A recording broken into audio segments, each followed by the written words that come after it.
Baik, bismillahirrahmanirrahim. Assalamualaikum warahmatullahi wabarakatuh.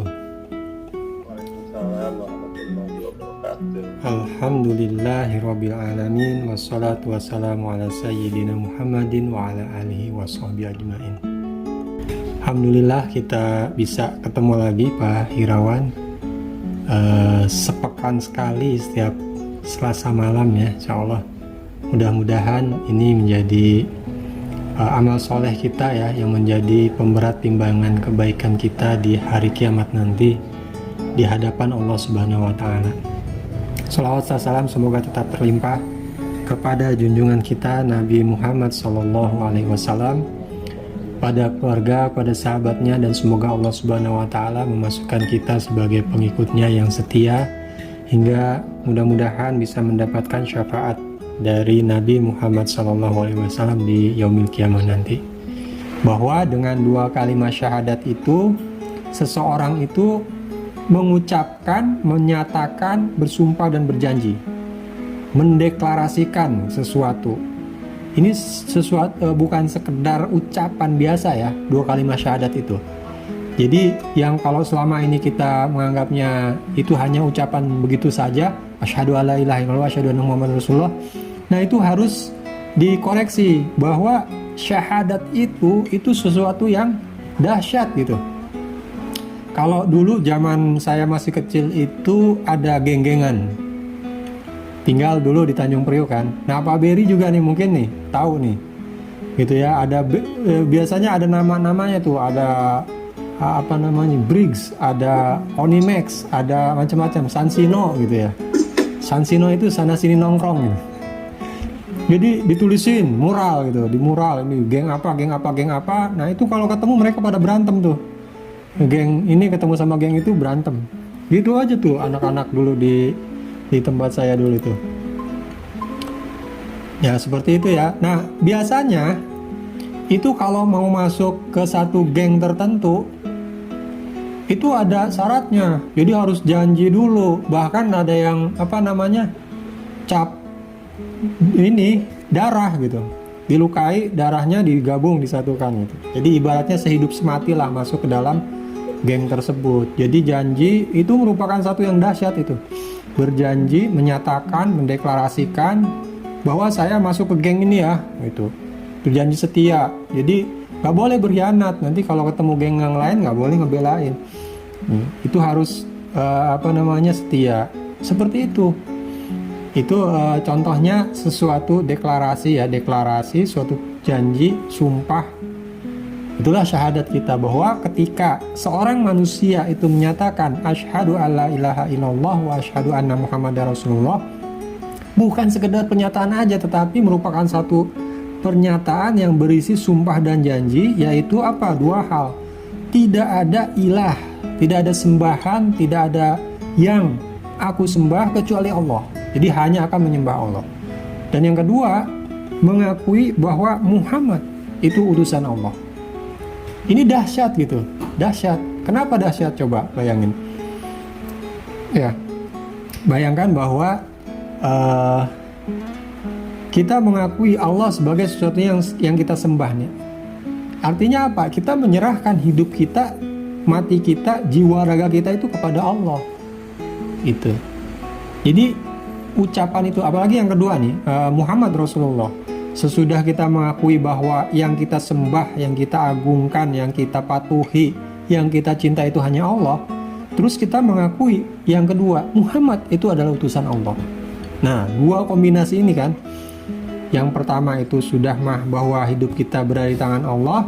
Yang kedua ini adalah utusan Allah. Jadi ibaratnya nih, kalau Muhammad menghendaki leher kita, ya harus diserahkan, karena ucapan yang pertama tadi bahwa kita hanya Allah yang kita sembah, yang kita agungkan, dan Muhammad ini adalah utusan Allah gitu. Jadi ekstrim-ekstrimnya gitu. Itu sama aja kalau kita mengakui itu. Kalau zaman dulu ya, waktu Nabi Muhammad diturunkan kepada masyarakat kafir Quraisy, kenapa mereka itu kemudian banyak yang menolak? Karena sama aja nyerahin leher ke Muhammad, kurang lebih gitu. Apalagi yang punya kedudukan, punya harta banyak, ya terpandang di masyarakat, sudah pasti dia akan kehilangan pengikutnya, kehilangan jabatan, kehilangan kedudukannya, berganti menjadi seorang yang mengikuti Muhammad, mematuhi Muhammad itu. Nah, itulah yang banyak menimbulkan penolakan di kalangan masyarakat. Contohnya Abu Lahab, ya, Abu Jahal gitu. Di awal-awalnya ada Abu Sufyan juga, tapi terakhir-terakhir Abu Sufyan masuk Islam. Banyak kalangannya, kaum kafir Quraisy yang seperti itu, yang menolak gitu. Makanya Allah Subhanahu wa Ta'ala itu kemudian menjamin orang-orang yang mengucapkan 2 kalimat syahadat itu dengan ganjaran yang besar, yaitu surganya Allah. Dan 2 kalimat syahadat ini merupakan pintu masuk Islam. Kenapa? Karena sudah menyatakan, berjanji, bersumpah, sama seperti yang mau masuk ke gengnya itu. Kalau yang mau masuk ke geng Sansino gitu, dia sudah menyatakan sumpah dan janji, deklarasi, sudah, berarti dia masuk. Apapun konsekuensinya dia akan terima. Kurang lebih seperti itu 2 kalimat syahadat itu. Dan zaman dulu pun ketika para sahabat menerima dan mengucapkan hal itu konsekuensinya luar biasa. Pernah dengar yang paling familiar dengan kita adalah kisahnya Bilal bin Rabah, ya. Bilal bin Rabah itu diapain? Sebagai akibat dia mengikuti Nabi Muhammad. Itu ditelentangkan di atas padang pasir yang panas, kemudian di atas badannya itu ditaruh batu besar di tengah hari yang panas gitu. Itu konsekuensinya yang diterima oleh Bilal bin Rabah. Kemudian konsekuensi lain yang diterima oleh misalnya Ammar bin Yasir, seorang sahabat yang mendapatkan siksa yang sangat luar biasa. Ibunya Sumayyah itu diikat, kemudian ditusuk dari bawah sampai ke atas, sampai tembus ke atas. Itu dilakukan di hadapan mata anaknya ini, Amr. Jadi luar biasa itu konsekuensi yang diterima oleh seseorang pada satu ketika dia sudah menerima Islam, mengucapkan 2 kalimat syahadat ini. Itu jadi 2 kalimat syahadat itu jangan dianggap sesuatu yang biasa-biasa aja, tidak. Sesuatu yang dahsyat. Ini merupakan satu tonggak gitu, masuk ke dalam Islam, penyerahan diri sepenuhnya kepada Allah Subhanahu wa Ta'ala. Ya. Nih, sampai sini bisa nangkep ya kenapa kemudian Allah Subhanahu wa Ta'ala memberikan ganjaran yang besar sekali. Kata Nabi, 2 kalimat syahadat la ilaha illallah itu beratnya itu kalau ditimbang itu lebih berat daripada bumi serta isinya. Jadi luar biasa, kalimat yang sangat dahsyat. Tuh. Nah, berangkat dari 2 kalimat syahadat ini, barulah kemudian itu semua muncul di dalam hati kita, seperti yang ditanyakan oleh Pak Hirawan sebelum-sebelumnya. Di Quran itu katanya ada disebutkan bahwa orang-orang yang beriman itu kalau disebutkan nama Allah maka bergetar hatinya. Terus kemudian juga ada di ayat yang lain, orang-orang yang beriman itu sangat mencintai Allah Subhanahu wa Ta'ala. Bahkan di dalam hadis dikatakan orang yang beriman itu lebih mencintai Allah dan Rasulnya daripada semua yang lain, bahkan daripada dirinya sendiri gitu. Di dalam Quran juga surat At-Taubah nyatakan, katakanlah kalau bapak-bapakmu, anak-anakmu, sahabat-sahabatmu, harta bendamu itu lebih kamu cintai daripada Allah, maka kata Allah tunggulah perhitungannya. Jadi diancam oleh Allah Subhanahu wa Ta'ala. Kenapa? Nah, kenapa kok orang-orang yang beriman sebegitunya gitu? Sebegitunya kepada Allah. Coba ya. Saya ketika membahas ini itu kemudian berangkatnya itu dari contoh seseorang yang punya jimat ya. Yang punya jimat. Misalnya dia punya cincin yang sakti mandraguna gitu ya. Dengan cincin itu dia bisa menaklukkan gitu orang-orang. Dia punya wibawa, rezekinya jadi banyak. Orang mau menyakiti dia nggak bisa. Jadi dia merasa terlindungi dengannya. Dia merasa aman, tentram karenanya. Dia merasa sangat-sangat berterima kasih sama si benda ini. dia merasa si benda ini menjadi pelindungnya, terus menjadi pemberi rezeki, menjadi ini, itu saya contohin. Coba dengan kondisi seperti itu, betapa dia sangat kemudian menyayangi, mencintai si cincin itu kan. Kalau cincin itu ketinggalan di rumah, dia pergi, wah dia pasti gelisah. Kalau perginya jauh, sehari 2 hari, itu dia pasti telepon ke anaknya, tolong jaga itu, ditaruh di lemari yang bagus, kuncinya disimpan, jangan sampai hilang, terus jangan macam-macam gitu. Nah kalau si cincin ini memerlukan sesuatu, ritual-ritual tertentu, misalnya dimandikan kembang, diagungkan, dia pasti jalankan. Nah yang begitu aja gitu ya, itu yang seperti itu aja, yang sebetulnya hanya ilusi gitu ya, itu orang manusia itu bisa sampai segitu. Karena apa? Karena dia yakin bahwa si benda itu adalah benda yang mampu menyelamatkan dia, memberikan dia keselamatan, atau bisa membuat dia celaka, memberikan rezeki, memberikan keuntungan, memberikan rasa aman, memberikan perlindungan dan sebagainya. Itu bisa sampai cintanya gitu, sampai ingat, sampai dia mengagungkan itu, bisa gitu. Nah sekarang Allah Subhanahu wa Ta'ala, kita ini sudah menyatakan bahwa itu semua yang tadi disebutkan itu, kita hanya mengakui itu hanya Allah. Tidak ada yang seperti itu selain dari Allah. Tidak ada yang bisa memberikan keamanan kepada kita, perlindungan kepada kita, rezeki kepada kita, baik dan buruknya nasib kita, itu tidak ada yang lain yang menentukan. Yang ada hanyalah Allah yang menentukan.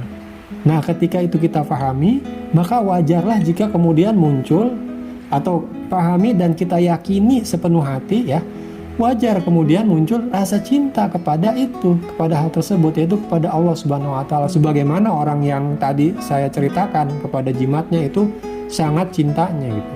Maka orang beriman pun yang meyakini dan memahami Allah lah yang merupakan ilah yang kita sembah, yang sebagai Rob dan ilah, itulah kemudian yang kita cintai. Jadi satu hal yang wajar gitu kalau orang beriman itu cinta kepada Allah dan ingatnya itu hanya kepada Allah, memintanya itu hanya kepada Allah, karena keyakinannya tadi itu yang sudah tertancap di dalam hatinya, dalam jiwanya.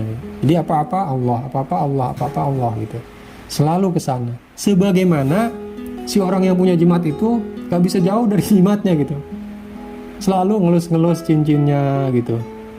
Kalau ada yang kelihatan tampang-tampang preman sedikit, wah sudah langsung saat cincinnya ini dipegang, ada nggak gitu kan. Dia merasa tenang kalau ada, kalau nggak ada wah gelisah gitu. Itu sama.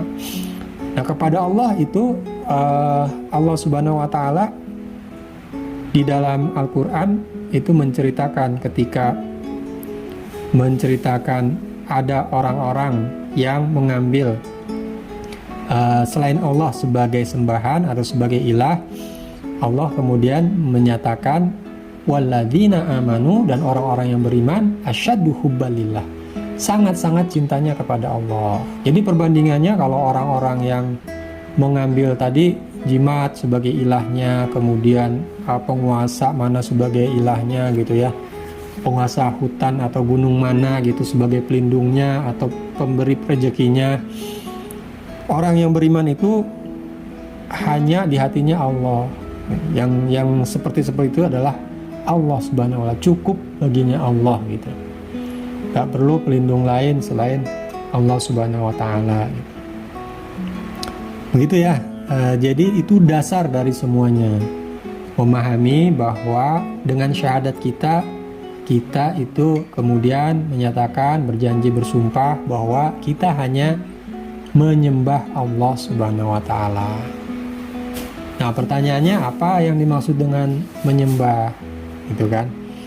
Menyembah itu kalau disimplifikasi ya, disederhanakan, itu adalah kita tunduk patuh kepada sesuatu sambil mengagungkan, sambil melakukan ritual-ritual untuk penyembahan kepada sesuatu itu ya. Contohnya kalau yang tradisional gitu ya, yaitu tadi ya masalah jimat itu, karena dia saking meyakininya bahwa si jimat itu yang memberikan dia keselamatan dan keberuntungan, maka dia kemudian tunduk dan patuh kepada apapun yang diminta oleh jimat tersebut. Diagung-agungkan, dibesar-besarkan, maksudnya dilakukan ritual-ritual tertentu untuk pengagungan kepadanya gitu. Nah, inilah yang disebut dengan penyembahan. Itu yang hanya boleh kita lakukan kepada Allah Subhanahu wa taala, tidak boleh kita lakukan kepada selain Allah. Gitu ya. Nah, sampai di sini ada yang ingin ditanyakan? Assalamualaikum Pak Ustaz. Waalaikumsalam ya Mas Vito. Pak Vito. Ya, Ustaz, itu terkait makna ilah ya. Dan tadi kita bukan dengan penyembahan. Kalau ilah di sini kan yang diikuti, yang didahulukan, yang diutamakan lah ibaratnya. Kalau misalnya ini tidak ada hubungan dengan penyembahan, tapi sesuatu seperti misalnya pekerjaan atau hobi yang sehingga hobi itu atau apapun aktivitas melebihi, bahkan contohnya misalnya pada waktu masuk sholat zuhur atau apa, kita misalnya sedang melakukan aktivitas yang itu lewat kita lebih utamakan aktivitas kita. Ya. Nah, apakah itu termasuk makna ilah di situ, dan kaitannya dengan penyembahan seperti apa ya? Tapi dia sholat tapi di akhir gitu. Yang penting dia hobinya dulu atau aktivitasnya memang yang membuat dia itu ibaratnya yang nomor satu lah, yang sholat ke belakang tapi dilakukan. Jadi gimana? Betul. Nah, kalau di teman-teman kantor itu sering pertanyaannya, kalau kita waktunya sholat tapi pas meeting nih sama bos gitu kan, itu gimana ya? Apakah kita berarti mengilahkan bos gitu atau mengilahkan perusahaan kan gitu, sama ya kurang lebih. Pas lagi hobi gitu kan, terus lupa gitu. Nah, ini apakah kita jadinya tergolong mengilahkan si hobi itu atau apa? Seperti itu ya. Nah, ini dari sisi memprioritaskan itu satu, memang jadinya kita memprioritaskan sesuatu hal lain yang selain Allah nih, karena Allah kan manggil kita nih sholat. Nah, terus kita prioritaskan ini. Dari sisi itunya, iya kita berarti memprioritaskan. Tapi hal itu, memprioritaskan itu merupakan salah satu ciri saja dari mengilahkan sesuatu. Ada hal penting yang belum dilakukan, sehingga seseorang itu dikatakan mengilahkan. Yaitu apa? Yaitu mengagungkan sesuatu itu. Dan ditambah dengan melakukan merendahkan diri gitu ya, merendahkan diri, menghinakan diri di hadapan sesuatu itu dengan sambil mengagungkan sesuatu itu. Nah, itulah yang tidak ada, hal ini yang tidak ada pada hobi atau pada rapat atau pada apa ya, itu tidak ada. Jadi itu masuknya itu termasuk di dalam salah satu maksiat lah kepada Allah gitu.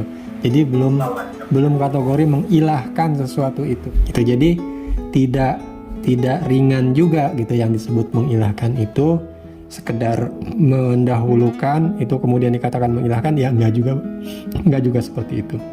Cuma itu bisa jadi indikator buat kita kalau kita juga ternyata mudah sekali ya melakukan hal itu, bahkan tanpa ada rasa berat di hati kita ketika kita melakukan itu satu indikasi bahwa keberadaan Allah Subhanahu wa taala di hati kita itu ya kita pertanyakan. Sebenarnya ada nggak sih Allah di hati kita gitu? Jangankan menjadikan ilah nih, ada aja masih pertanyaan. Kan gitu. Bagaimana mungkin kita menjadikan ilah sesuatu yang nggak ada di hati kita, nggak ada di pikiran kita, ingatan kita itu, atau yang terakhir yang berada di pikiran kita? Kan nggak mungkin. Karena apa? Karena ilah itu sesuatu banget loh buat kita, sesuatu banget. Karena Allah itu yang memberikan kita semuanya gitu. ngasih rezeki itu Allah, ngasih keselamatan itu Allah. Kalau celaka juga itu karena izin dari Allah. Gitu. Semua yang kita punya sekarang ini pemberian Allah. Kurang apa gitu? Apa sih yang membuat kita itu kemudian nggak mau nyembah Allah gitu? Apa? Nggak ada gitu. Yang membuat kita nggak cinta sama Allah itu apa coba? Allah kasih semuanya. Nafas kita itu gratis, oksigen itu. Kemarin waktu langka-langkanya oksigen itu bukan main ya. Mahal sekali harga oksigen tuh, cari kemana-mana orang. Nah sekarang nih kita detik ini, saat kita berada sekarang di sini ini, saat saya bicara ini, itu bebas. Oksigen itu dihirup bebas, nggak usah bayar. Itu Allah yang ngasih. Mata kita bisa melihat, itu Allah yang ngasih. Jadi kurang apa Allah itu? Apaan mungkin silakan apa namanya, jadi orang saya suka terganggu juga nih, maksudnya apakah orang yang tadi saya sebutkan itu termasuk dia melakukan dosa kesyirikan atau lalai atau gimana ya? Ya lalai. Syirik itu nanti kita bahas ya. Ada beberapa macam syirik, ada syirik besar, ada syirik kecil. Ya.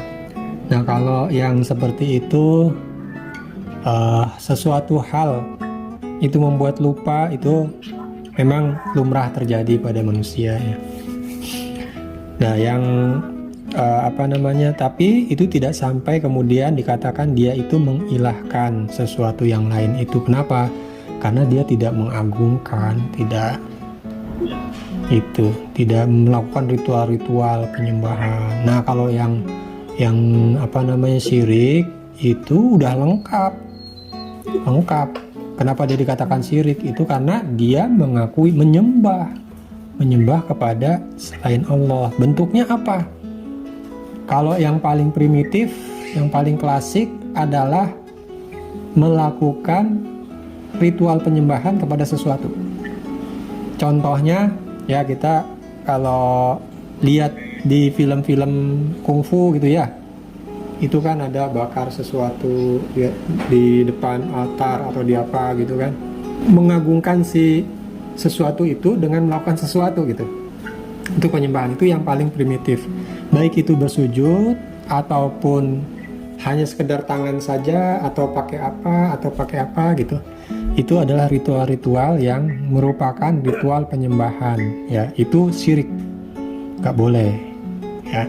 Jadi hati-hati terhadap sesuatu yang ritual penyembahan, itu yang syirik. Bentuk syirik lainnya itu adalah berdoa, meminta kepada sesuatu selain Allah. Karena bagian dari penyembahan itu adalah meminta,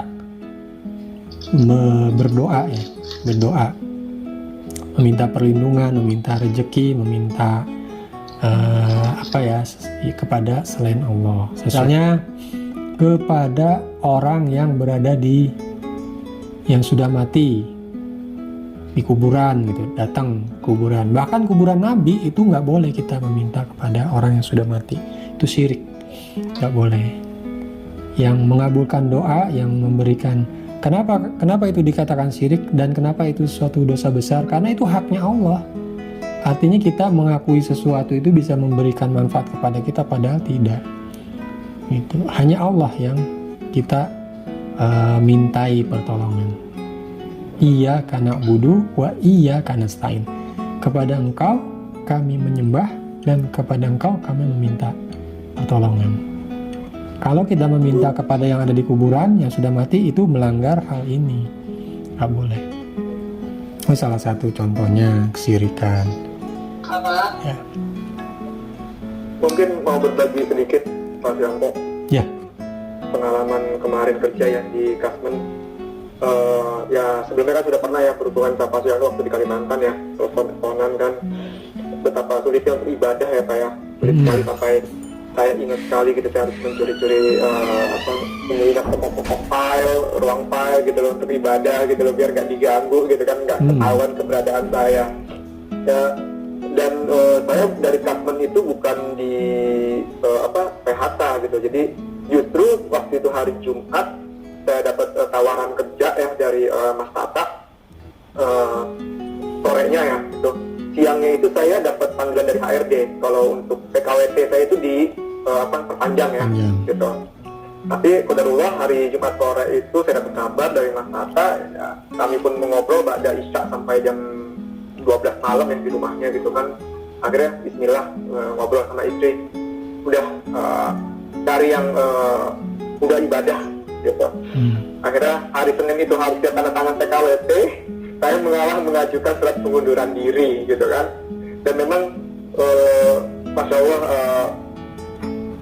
tidak ada satupun niat keluar itu kecuali untuk ibadah gitu. Betapa sulitnya di sana, kita tahu kalau perusahaan aku seperti itu ya gitu.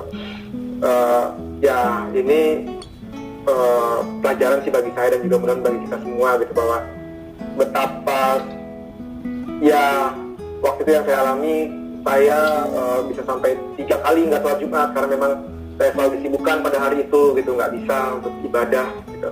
Dan mudah-mudahan itu nggak termasuk syirik ya Pak.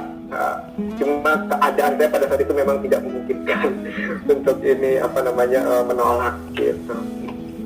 Iya, ya kita ini aja. Justru itulah perbanyak istighfar ya pada Allah. Minta ampun, terus mendekat, minta pertolongannya, seperti itu. Cuma memang seperti saran Pak Suwanto pada saat itu ya, saya mengganti dengan sholat zuhur memang. Insya Allah saya ganti dengan sholat zuhur, walaupun ya saya nggak tahu kalau nanti sholat itu bagaimana. Ya nanti kita bahas apa-apa saja yang termasuk dalam dosa syirik ya yang harus kita hindari. Nah sekarang yang perlu kita pahami itu adalah bahwa kedudukan Allah Subhanahu wa Ta'ala bagi kita selain